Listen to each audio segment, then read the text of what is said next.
So nkhani ndivandile kuti Madam Colleen Zamba atuluka ku polisi kuja iwo ajaji anena kuti si nkhani yoti ndi yayikulu kwambiri, akuti nkhani yonena kuti basi mukudziwanso inuyo yaying'ono kwambiri. So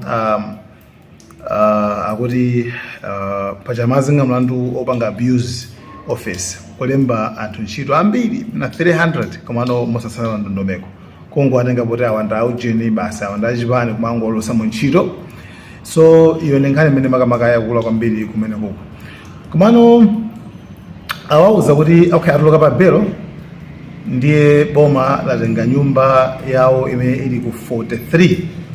Nyumbayo amakhala kuti basi amakhala atenga mapepala ake ili manja maboma nyumbayo, then atenga mapassport yawo sonza kuti sangatuluke so mdziko la Malawi. Komanso after every 2 weeks azikayendera ku area 30 police station. And kumene koko kumene ndithu at least pamene zinthu I think zikaoneka kuti munthu uyu alimo sathawa si amlanda wa passport amlanda Joseph.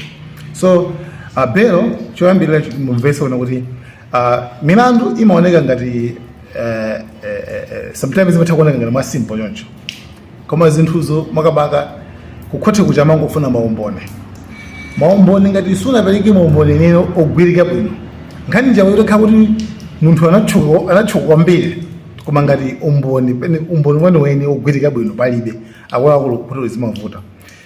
Kesi ineli yonse mlandu nali wonse umakhala ndi amene akuyimira, ndikuti apolisi amene anapanga hando nkhani imeneyi ndi akuti apatsekaye 14 days ndi ayang'anayang'ana fuzefuze bwinobwino amalizitse nkhani yonse investigation.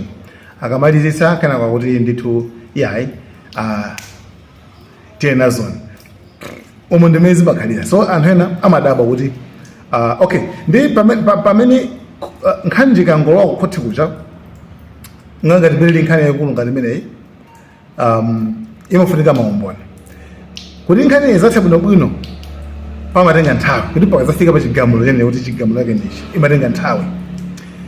Ndiye mu nthawi imeneyoyo it's either moyo mota kusunge kundende kuselo umazipanga bail out, umazipanga bail yourself out.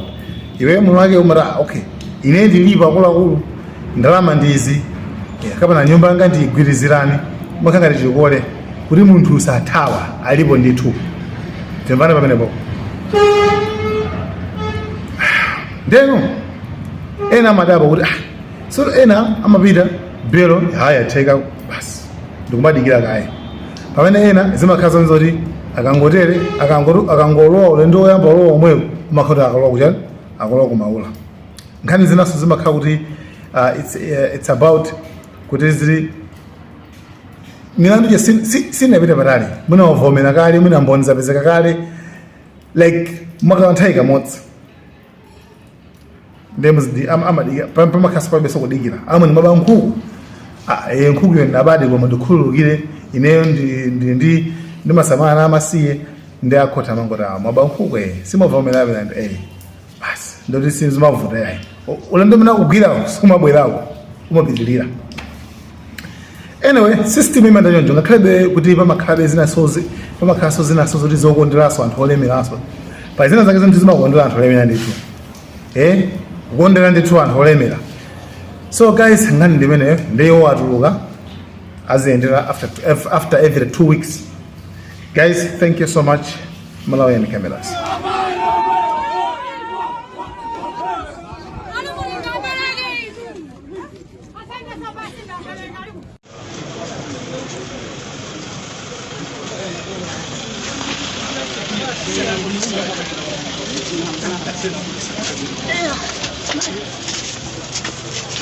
Tokozeni mwabadira kuti munashiona chopambana kuti mubwere kukhala nane.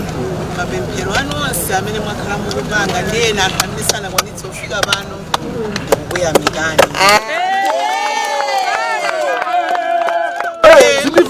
Yamike Mulungu mwambaku chifukwa Mulungu salakwitsa. Ali pa throne every time. Ndipo analenga kumwamba ndi dziko lapansi ndi zonse zili mmenemo.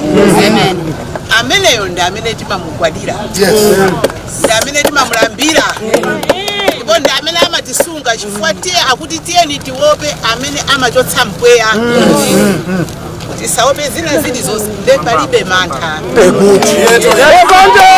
Amene iwa mwamba analenga inu ndife ndi aliyense mdziko mu dziko la Malawi yemweyo ndi amene tiyeni timuyamike. Kuselo ndagona kodi masiku awiri koma ndili ndi moyo. Chachikulu ndili ndi chani? Wa Mulungu watani? Lero Mulungu yonse wanena kukhodi lalamula kuti nditani? Mulungu.